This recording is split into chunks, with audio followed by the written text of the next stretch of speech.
dare I suggest that perhaps we can look forward, after all, to the new government continuing with the privatisation programme. John Bercow.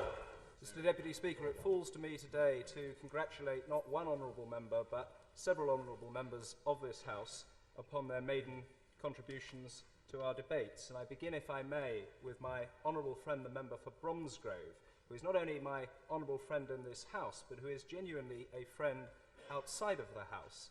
And I have to say, in all candour, and I hope that it doesn't sound presumptuous from one new member to another, that I have rarely heard a speech of such lucidity, of such eloquence, and of such comprehensive scope, and to think that it was a first one makes my task all the more daunting. I hope that the House will understand when I say that although my honourable friend is extremely fortunate to be the Member of Parliament for Bromsgrove, Bromsgrove is extremely fortunate to have the Honourable Lady as its Member of Parliament. The Honourable Gentleman, the Member for Exeter, who is sadly not in his place, made a similarly outstanding contribution. I have to confess, Mr. Deputy Speaker, that I have not previously made his acquaintance, though I hope that I shall do so in due course, but he spoke with great sincerity and passion and extreme clarity, once again making my task that much more difficult than it might otherwise be. I look forward to hearing further contributions from him in the future. My honourable friend, the member for Bognor Regis, who has a tremendous grasp of economic affairs and long experience of the accountancy profession, despite which I can assure you he is in no sense a boring character, made a superb speech to the House, as did the honourable gentleman with great style and precision, the representative, the honourable member for Brent North. I have to say to him that I identified with one particular aspect of his speech, and that was his reference, albeit a somewhat controversial reference from my point of view, to Edgware General Hospital. But I have particular reason, I can say to the honourable gentleman, to be grateful to Edgware General Hospital for the simple fact that I began my life there, together with a little assistance from my mother, who I think is in the gallery today, and therefore I have great sympathy and respect for the cause of Edgware General Hospital, and it may be from time to time that this can be a subject of non-partisan discussion and cooperation. The honourable member for Epping Forest, my honourable friend, made a splendid speech as well, and all in all, it is extremely difficult to have to follow such with anything remotely resembling a respectable contribution. I shall nevertheless endeavour as best I can to do so. And in beginning my remarks, I would like to start by paying tribute to my predecessor of nearly 14 years standing. George Walden represented the Buckingham Parliamentary Constituency diligently and effectively, championing a wide range of important and worthy causes. Throughout that process, I have to say that George was always intolerant of stuffiness, of pomposity, and of the unthinking acceptance of conventional wisdom. It must therefore have come as a grave disappointment to him when I was selected as his successor. He truly was a remarkable man and remains so. It used to be said that for a Conservative member to be seen by his party whips with a book in his hand was dangerous. To be seen reading it was fatal. George, with typical disregard for the sensibilities of the party managers, went on, during the time he served as a Member of Parliament, to become a distinguished chairman, Mr. Deputy Speaker, of the Booker Prize Committee. One of the most memorable parliamentarians of modern times, Mr. Enoch Powell, who served for well-nigh 37 years in this House, once said, "My mind climbs mountains without any vertigo." If that be true, Mr. Deputy Speaker, of Mr. Powell, it is true assuredly also of George Walden. A literary man, blessed with a brilliant brain, he had an old-fashioned sense of public service. He will be missed in this place, and I know that the whole House will join me in wishing him well in his future endeavours. The Buckingham Parliamentary Constituency covers a predominantly rural area stretching between the two main towns of Milton Keynes and Aylesbury. It comprises over 100 villages, together with the former county town of Buckingham and the market town of Winslow. The largest of the numerous pretty villages is Haddenham, which is in fact the largest village anywhere in the United Kingdom. The geography of the constituency is interesting and expansive alike. The northernmost tip of the constituency ends at the county boundary with Northamptonshire, just short of the Silverstone racetrack. The constituency spreads eastwards to the border with Bedfordshire, within sight, I may say, of Whipsnade Park Zoo, and then moves southwards around both sides of Aylesbury to the Oxfordshire border around Thame. The most westerly point lies at Terweston, where it meets the border with Brackley.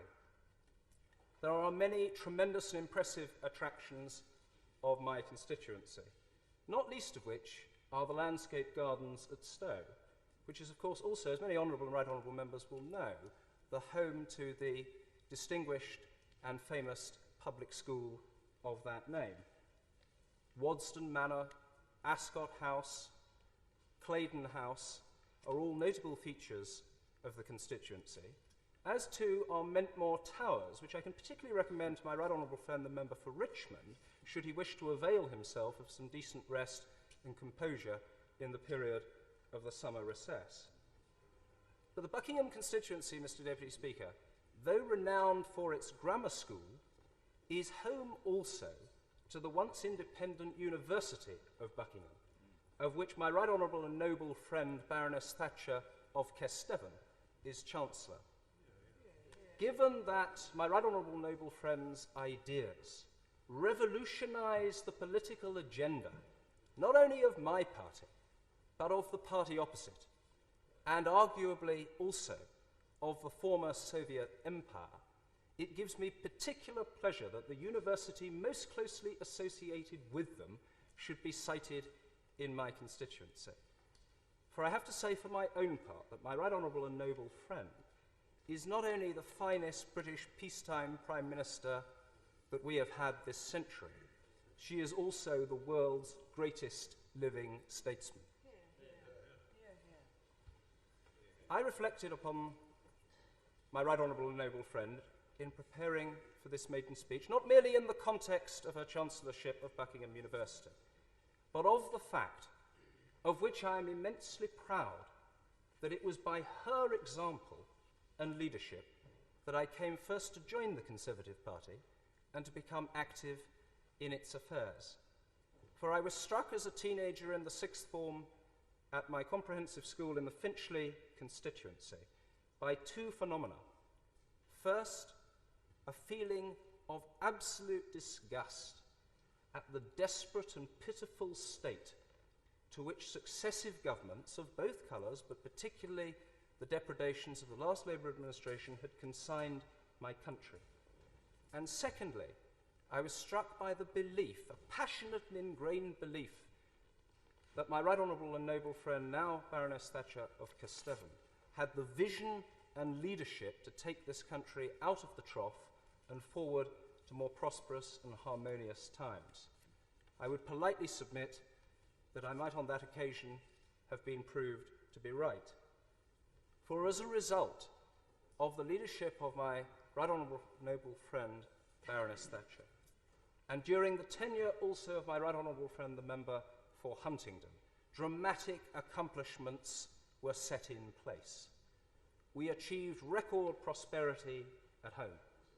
We secured respect and acclaim abroad.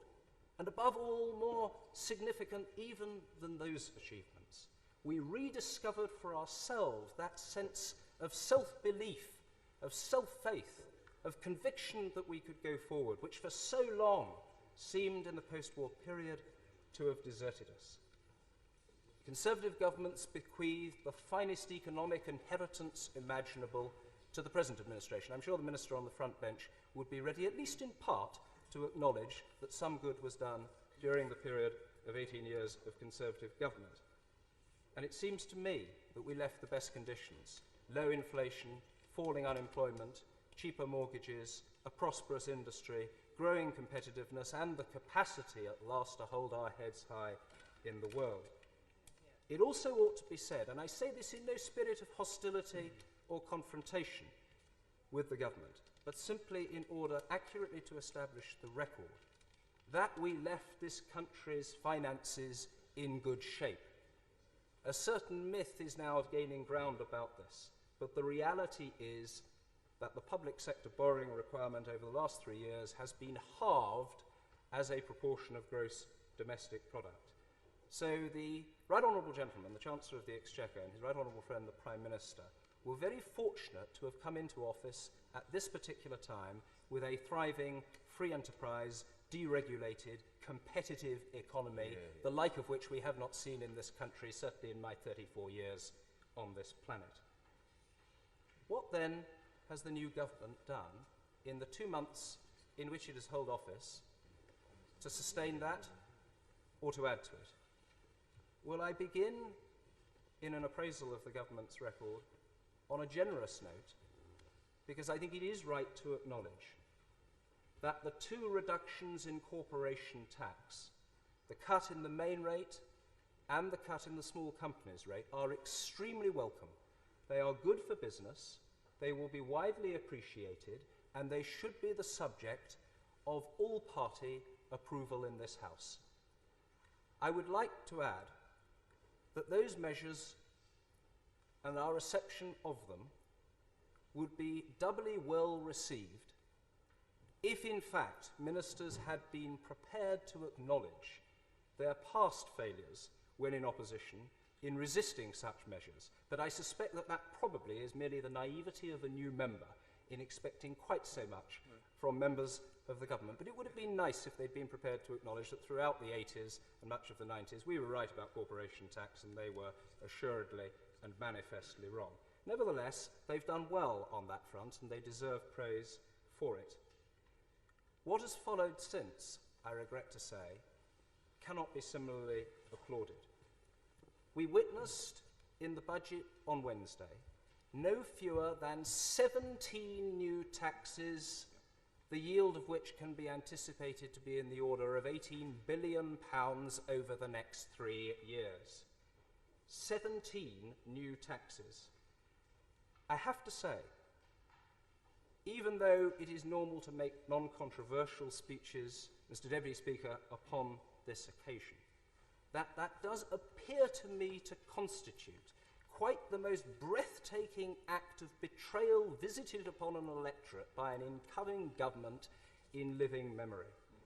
And I say so on the basis not of what we argued, not of what we asserted, not of what we anticipated, but of what honourable and right honourable members opposite said in advance of the election. And just in case they have been afflicted by a temporary but convenient bout of amnesia, I would welcome the opportunity to remind them. On the 21st of September 1996, the Prime Minister, then Leader of the Opposition, said that there would not be any requirement to raise taxes, and he had no plans to do so. On the 8th of April of this year, the Right Honourable Gentleman, the Chancellor of the Exchequer, said there was no black hole in the Labour Party because they had not got, and I quote, any public spending commitments that would require extra taxes. Yet they have come forward this week with dramatic new impositions. What has changed? The bogus economic excuse for the increased taxation is the alleged black hole, Mr. Deputy Speaker, which the Chancellor of the Exchequer has suddenly and with enormous convenience been able, in the post-election period, to identify when sadly it escaped his eye before the campaign got underway. The genuine political motivation behind the massive hike in taxes that we have seen this week is the insatiable appetite of Labour governments, new clearly as well as old, to spend other people's money for them and supposedly on their behalf. That is the reality of what has taken place. And at least 2 of the major taxes announced in the budget directly contradict the pledge of no new additional taxation. Let me deal at least with some of the examples. Reference has already been made by other honourable and right honourable members in the budget debate, Mr. Speaker, to the abolition of the tax credit on dividends. That, it seems to me, is a deeply regressive measure the government has taken for short-term political reasons. It will cause grave harm. It does pulverise the pensioner. It risks the possibility that people with endowment mortgages at the end of the policy will not have the funds successfully to discharge their obligations. And I have to say, and I would like to have been able to say it directly in the presence of the Right Honourable Lady, the Secretary of State for Social Security, who was here earlier in our proceedings, that it almost, and I use the word almost advisedly, Mr. Deputy Speaker, beggared belief that she was able, with such equanimity, to support the budget when one reflects upon the fact that her main responsibility is to protect and promote the interests of pensioners who will be damaged by this particular measure. But I have to say that the Secretary of State for Social Security is an extremely talented and ingenious politician, and I hope that it will not be taken in the wrong spirit if I say that she is practiced in the art of defending the indefensible, and it should therefore come as no especial surprise to me to see that she has been willing to do so on this occasion. The second regressive measure, of course, is what the Chancellor of the Exchequer did on mortgage interest tax relief in his budget. That is going to cost the average mortgage payer another £10 a month. It contradicts what the Right Honourable Gentleman, the Prime Minister, said on the 5th of March of 1996, when he criticised the Conservatives for such measures. And moreover, the Chancellor's measure has been taken in wholly different and much less appropriate circumstances. For it is one thing to reduce the relief at a time when interest rates are low and falling. It is quite another to reduce the relief at a time when interest rates are higher and rising. And I hope seriously that that is a point upon which members opposite will reflect. The final undesirable measure to which I want to allude, but of which we were given advance notice before the election, is the imposition of the windfall tax, raising something in the order of £5.2 billion. It seems to me that it is an arbitrary and a capricious tax. It is unfairly and poorly targetedly imposed upon a range of different companies. It will affect pensioners, and more particularly, it will affect the utilities themselves, as Anglian Water, for example, has been very ready to point out. That company expects to have to borrow to pay the windfall tax. It expects that as a result its investment programme will suffer, and it anticipates that a very substantial number of job losses will result. So it simply isn't credible for members of the government honestly to argue that it will not have a damaging effect, because the reality is, however well-intentioned it is, it will have negative consequences of which I think this House should take note. I have to say, Mr. Deputy Speaker, that the common fashion is to talk about the way in which the Labour Party has changed over the last few years. Certainly it would be churlish to deny that substantial changes have taken place. But it's only right to acknowledge that there are substantial similarities as well between, for example, the Wilson government, which spoke of the white heat of technology, and the Blair government, which talks lovingly of the joys of the information superhighway. Both, I politely suggest to the House, lacking a philosophical guide, lacking an anchor to steer their policies, ultimately resort to what they know, for it is what they know alone, and that is taxing, borrowing, regulating, spending, interfering, mollycoddling, trying to take over the lives of ordinary citizens and to make decisions upon their behalf which Conservatives believe we can better make for ourselves. I wish the Chancellor of the Exchequer well in conducting economic policy on behalf of this country. I genuinely do so. And he may well yet prove to be a better Chancellor than some of us on this side of the House anticipate. But I would argue that to date, given a choice between advancing the British competitive interest and appeasing the Labour vested interest, the Right Honourable Gentleman has rushed helter-skelter with barely a pause for breath in the direction of the latter. The former Right Honourable Member for Birmingham Sparkbrook, now Lord Hattersley, wrote in a telling article on March the 13th, if memory serves me correctly, 1995, in The Guardian, where else, Labour now has a clear choice. It can be either the party of higher taxation and proud of it, or the party of higher taxes, which it is ashamed to describe, afraid to admit, and incapable of calculating with any accuracy. It cannot be the low taxation party. I have to say to the House, I never thought that the day would come until I read that article when I would agree with Lord Hattersley. But it must be fairly acknowledged that he blurted out the truth with admirable clarity when he ceased to be a member of the Labour front bench.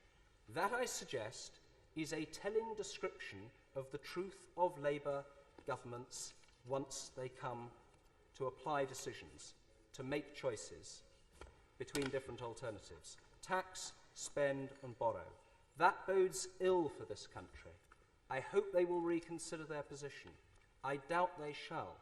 But if they were to do so, the country would benefit as a result.